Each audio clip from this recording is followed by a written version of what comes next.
Ladies and gentlemen, hello and welcome to tomorrow's Transfers Today. I'm not Adam McCullough, sorry. I'm not Stephen Howson, sorry. I'm not Gaz Drinkwater, sorry. And I'm not Sam Homewood, sorry. I'm Paul off the Rantcast. You might have seen me on some videos on this very fine channel before, or you might know me from my podcast, or possibly you followed me back in the distant past when I used to be a football writer, writing about Manchester United for websites like Bleacher Report and what used to be called UMaxit Football. But I'm done with all that. I'm back where I belong, doing bedroom journalism, the only kind of journalism that really matters. And we here at Full-Time Devils are completely committed to providing you, the good people of YouTube, with the very best in Manchester United transfer gossip and nonsense, and dissecting the terrible rumours apart and getting the odd bit of glorious truth. Now, you might expect that what with Gareth Southgate's brave Three Lions having marched on to a triumphant victory tonight, the back pages would be silent of Manchester United gossip. And to be fair, for the most part, you're more or less right. But there is actually, somewhat unbelievably and very fortuitously for me, some hard transfer news. Now I'm going to give you a bit of behind the scenes insight here. Earlier on, me and Chris were setting this up because this is the first time I've done one of these. So there's a few technical issues to sort out and things like that. And that's producer Chris, by the way, of producer Chris fame. And we were having a conversation and he said, well, the thing is, it's very likely that anyone who scores in the World Cup today is going to end up being linked to United. And then he sent me through an email just before this went live saying updated Henderson graphic. And I was like, have we been linked to Jordan Henderson? But no, we haven't. This is actually really positive news about a really positive thing for Manchester United. So some of you will be aware that one of our reserve goalkeepers, the 21-year-old Dean Henderson, spent last season on loan at Shrewsbury, where he really impressed. He helped the Shrews get to the League One playoff final, in large part thanks to the fact that they kept 19 clean sheets throughout the season. And a lot of the credit for those clean sheets goes to Dean Henderson. So the 21-year-old has confirmed, and United have confirmed, that he's going to be heading to Sheffield United on loan for the duration of the 2018-19 season. Now, that's good news for a whole bunch of reasons. First off, Henderson is genuinely promising. Almost certainly the best young goalkeeper at the club right now. A friend of mine who's a Shrewsbury, he used to play for Shrewsbury's youth team and so follows their fortunes, has told me that he did very, very well when he was there. And he is very highly rated throughout the club. It's pretty clear to see. That's one good reason. Just straight up, Dean Henderson is good. The fact that it's Sheffield United in particular is good news because A, there's clearly a relationship between Manchester United and Sheffield United. It's clearly a club that United feel will look after their youngsters really well. And I think a lot of that has got to do with their manager, Chris Wilder.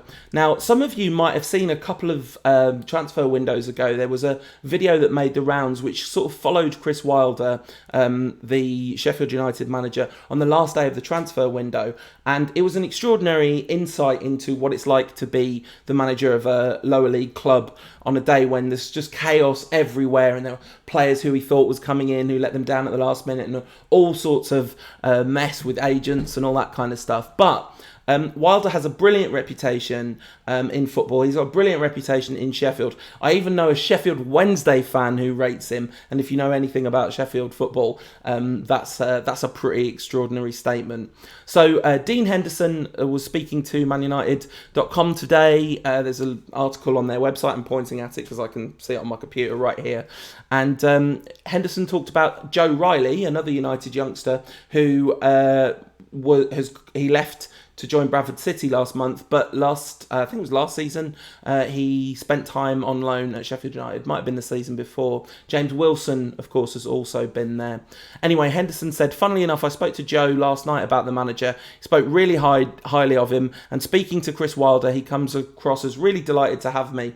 It was a no-brainer, and it gives me the platform to go there, play games, and hopefully be a key part of the success there next season. Now that that's pretty standard footballer speak. But what's fun about young players is sometimes they break out of the mould of very standard football speak. It hasn't been hammered into them yet in the way it has with like a Jesse Lingard who's on super formal in any interview setting. Anyway, Henderson said, "I like the fact that he's a Sheffield lad and a Sheffield United fan." Do you call your new manager a lad? Seems like a bold move. Anyway, he says he's really passionate about where he wants the club to go, and he wants hungry, ambitious young players to help him to do that. It's good as I'm an ambitious lad, and hopefully we'll hit it off well. And then Henderson goes on to say there were a hell of a lot of loan clubs interested in him, that is, and I'm thankful for all of them. I'm thankful to all of them for coming in, but I chose Sheffield United and a manager who's shown trust in me, plus a goalkeeping coach here in Wardy.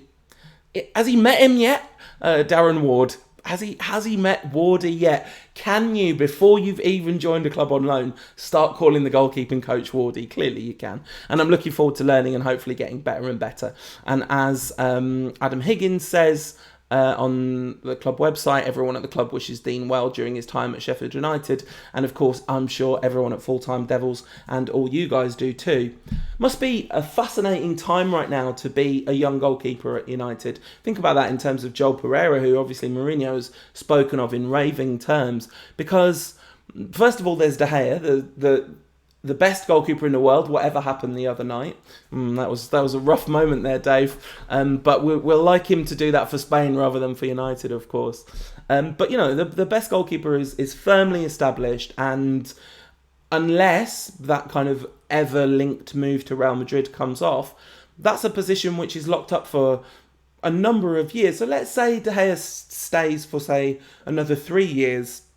Someone like Henderson would be 24 at that point, and would perhaps have a chance to establish himself as a second goalkeeper, assuming that Romero chooses to move on at some point. Although that's far from guaranteed, because he's been here for a while now, and Mourinho's clearly trying to keep him happy, what with the appearances in cup competitions and such. Then you have, of course, Joel Pereira. Again, Mourinho clearly rates and likes Pereira. So a tough kind of...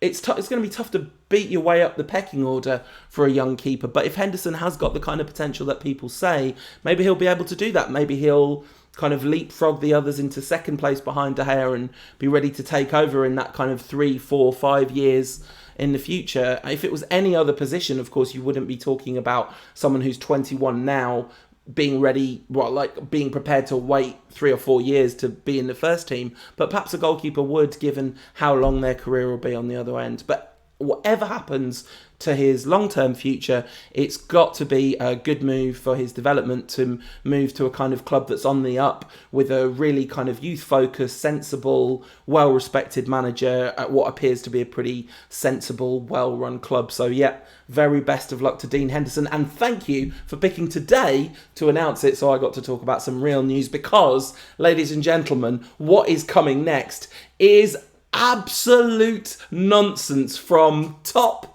to bottom. This is one of my favourite headlines. Okay, so this headline, it's in The Sun. Don't buy The Sun, whatever you do. Terrible, awful newspaper with disgraceful politics, and very unafraid to put whatever they want on their website to get clicks. I mean, they have some very serious football journalists at The Sun, and so occasionally their stories have to be respected. So Neil Custis was widely mocked for the Sun story about Neymar, but absolutely insists that what he wrote, which this is true, I'm not a big fan of his, but what he wrote was that United were interested in Neymar, and that at the time that was absolutely true. So they do have some actual journalists with actual connections. I am not sure that this is a story that comes from those people, and to be fair, it is tagged gossip on their website.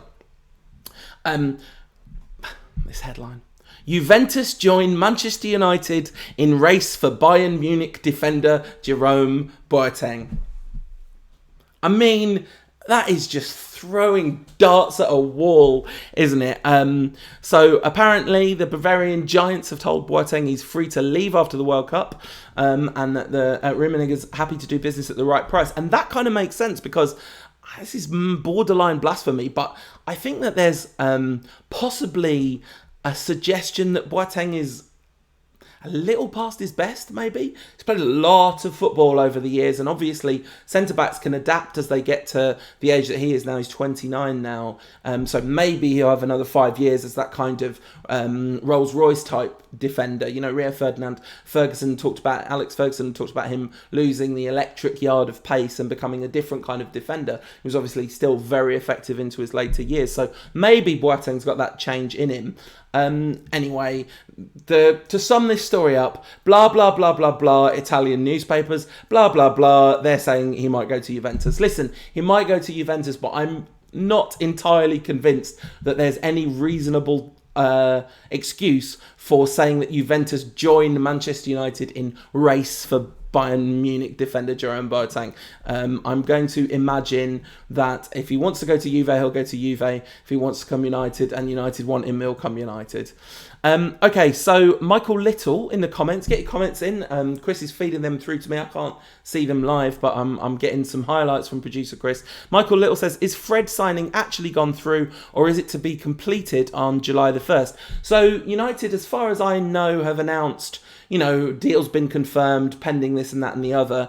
I think this is just they want to wait to get him in an actual Fred the Red costume to make the announcement, because they're not prepared to ship a Fred the Red costume out to Brazil. I don't quite understand the anxiety around people going, oh, it hasn't been announced yet, does this mean it's not happening? I don't think it gets as far as United putting the word Fred on their Instagram page in fancy lettering if that is not a transfer, which is absolutely nailed on. We heard behind the scenes that it was nailed on before that part of the announcement had happened, and there's absolutely nothing to suggest that that's not still the case. I mean,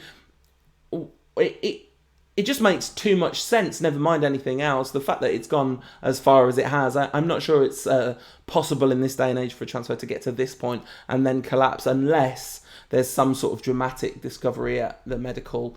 But that basically doesn't happen anymore, does it? Unless clubs kind of want it to happen. I don't know. It doesn't seem to be something you see too often.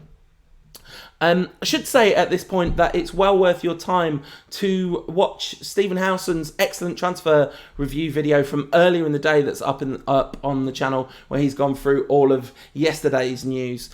Listen, it's a hot, solid, good video. It's not quite as hot and solid as this one because that's today's news and this is tomorrow's news. You are getting it live and direct. I mean, you just Google it yourself if you wanted to, but surely this is more fun. All right, let's take our last couple of stories pretty quickly, and then I'm going to get out of here and go to bed because it's late at night here, and I'm tired from jumping up and down when Harry Kane scored. That's not true. I was quite excited though. It was nice, wasn't it? I mean, I don't know how many of you are England fans out there, but for those of us who've grown up in this country, obviously United and England have a slightly peculiar relationship. So there's lots of us who are definitely club over country, and I certainly belong to that category. But it was nice to see. I thought Jesse Lingard was poor today, sadly, and I'm a big fan of his. Marcus Rashford, though, I thought really helped to change the game and was kind of instrumental in us getting to the point where we being England, won the game. Anyway, interface competition for Manchester United for La Liga defender Vrsaljko. I'm going with Vrsaljko. It's a name with a lot of consonants in it, all next to each other, and vowels far away from each other. Croatian left back who. He's a right back, but can also play at left back. Sorry, I should say. Played for Croatia as they beat Nigeria, and Mourinho was there scouting Ivan Perisic, or punditing the game like he's contracted to do because he's doing punditry for RT. That's questionable in itself, but never mind, we'll get into that another time. Anyway, he's been Atletico's right back for a while. He's good. He's got a contract apparently till 2022, according to Calcio Mercato. This is one where like Mourinho was in a crowd watching a football match, and so people are going, "Oh, look, we need one of them." I looked at his numbers before we started. Pretty decent numbers across the board in La Liga last season, as you would expect from an Atletico Madrid defender. He's not topping any tables for tackles or interceptions or clearances, but he's there or thereabouts for all of them. And he's outside of the top 20 for yellow cards, which I think, given that he plays for Atletico, is kind of promising statistics. So anyway, I'm sure he'd be a fine signing if we ended up with him.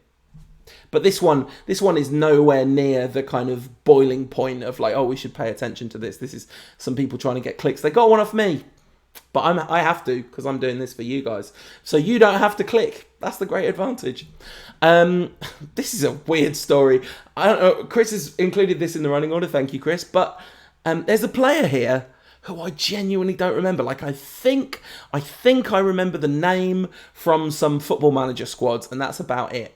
But Pierluigi Golini, a United youth team goalkeeper who was here for 2 years between 17 and 19. He's now 23, so this is back in Sir Alex days, I think, if I've done my maths right. Yeah, when he signed it was. But anyway, he spoke to Gazzetta dello Sport and said, there is a sort of military regime with absurd rules at United. In winter, hats, gloves, underknit, long sleeve and trousers are forbidden. Tattoos and social profiles are forbidden. I saw Brazilians or Africans who died of cold, but that experience helped me. I became a man. So shout out to Pierluigi Golini for getting cold and becoming a man. All right, before we finish this, I'm going to take another question from the chat. This is Bad Brad B1224H. Says, would you like Timbo or Tuanzebe back? I would like both of them back, and I would like both of them to play a starring role in United squad next season. I'd like to be talking about Fosu Mensah maybe being our first choice right back next season, the season coming, I mean, and then transitioning into that defensive midfield role potentially, or seeing how he develops as maybe he'll be a right back for his whole career. I mean, I don't think too many people would have predicted that a couple of seasons ago, but you never know. And Tuanzebe, I mean, to me, Tuanzebe just looks the business. I thought his adaptation to first team football, especially under Mourinho, was absolutely excellent, like really excellent. Who was it he did a superb man-marking job on? Some Chilean... Oh yeah, Alexis Sanchez. Do you remember when he absolutely bossed Sanchez against Arsenal? Kept him quiet the whole game. Didn't do quite so well against Christian Eriksen when Mourinho tried the same trick again a few games later, but that was a absolutely appalling performance from United all round. But no, I think Tuanzebe's got absolutely everything you need to succeed at the highest level. Whether he does or not, whether he succeeds at United or not, I think is going to depend largely on is Mourinho prepared to break with his previous form and gamble a little bit more on young players? I mean, I'm not a betting man, but if I was, I would bet against that. And the other option is that Mourinho doesn't stick around for too long, which I think is, you know, for players like Tuanzebe and Timothy Fosu Mensah, but also for a whole host of players, I think it's going to be quite important that United don't have another 3 or 4 years, say, of Mourinho just looking to the transfer market over and over again rather than looking to develop players, because as we've seen this summer, it looks likely that United are going to lose not a homegrown player but one of the most promising young players on the planet, whose form has already been like really badly hampered by Mourinho. So with that Mourinho rant out of the way, as is traditional for my people, got to get one of those in before the end of the show. We'll call that a day, I think, shall we, Chris? That is tomorrow's transfers today. If you're watching it today, then it's today's transfers today's. Should have watched it last night live. Thank you for joining us. I hope you've enjoyed the show. I hope you'll have me back sometime. Sorry for any stumbling. It was my first time. And we'll see you in the tabloids. Is this my sign-off? I don't think this should be my sign-off. Bye.